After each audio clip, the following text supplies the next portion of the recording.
চাকরি বিক্রির মিডলম্যান প্রসন্ন রায়কে নিয়ে বিস্ফোরক ইডি। নিয়োগ দুর্নীতির দালাল প্রসন্নকে নিয়ে আদালতে বিস্ফোরণ ঘটাল কেন্দ্রীয় তদন্তকারী সংস্থা এনফোর্সমেন্ট ডিরেক্টরেট।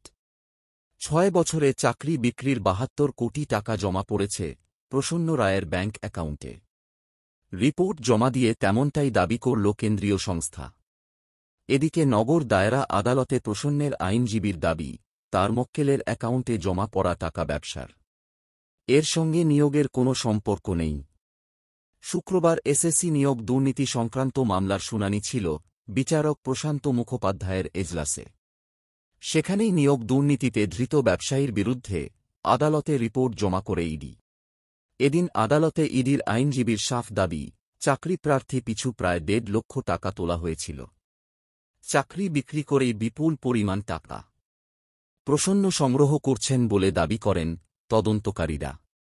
এদিন আদালতে এই সংক্রান্ত একটি রিপোর্টও জমা দিয়েছে ইডি। এদিকে ইডির দাবির প্রেক্ষিতে বিচারপতির প্রশ্ন, কত জনের কাছ থেকে চাকরির টাকা নেওয়া হয়েছিল। প্রসন্নের আইনজীবীর দাবি, 72 কোটি জমা দিলে তাতে অপরাধ কিসের। পাশাপাশি প্রসন্নের অ্যাকাউন্টে জমা পড়া টাকা চাকরি বিক্রির হলে তা কত জনের কাছ থেকে টাকা নেওয়া হয়েছে সেই বিষয়ে বিস্তারে জানতে চান অভিযুক্তর আইনজীবীও। প্রসঙ্গত, 2022 সালের অগাস্ট মাসে সিবিআই-এর হাতে গ্রেপ্তার হন প্রসন্ন রায়। জানা যায়, সম্পর্কে তিনি প্রাক্তন শিক্ষামন্ত্রী পার্থ চট্টোপাধ্যায়ের ভাগ্নি জামাই। তার অফিসে তল্লাশি করে একের পর এক চাঞ্চল্যকর তথ্য উঠে আসে। রংমিস্ত্রি থেকে দুবাইয়ের হোটেল মালিক। প্রসন্নর উল্কাগতির উত্থানেই কার্যত চোখ কপালে ওঠে গোয়েন্দাদের।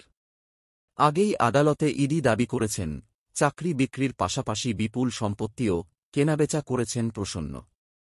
কম দামে সম্পত্তি কিনে বেশি দামে বিক্রির কাজের সাথেও প্রসন্ন যুক্ত ছিল বলে জানা যায়। পার্থ চট্টোপাধ্যায়ই নয়, আরও একাধিক নেতার সঙ্গে তার সম্পর্ক ছিল ঘনিষ্ঠ। শিক্ষা দপ্তরের আধিকারিকদের সঙ্গেও তার নিবিড় সম্পর্ক ছিল বলে জানা যায়। ইডির দাবি, এসপি সিনহা, তৃণমূল বিধায়ক জীবনকৃষ্ণ সাহা সহ শিক্ষা দপ্তরের বহু আধিকারিকেরও তিনি ঘনিষ্ঠ বলে পরিচিত ছিলেন।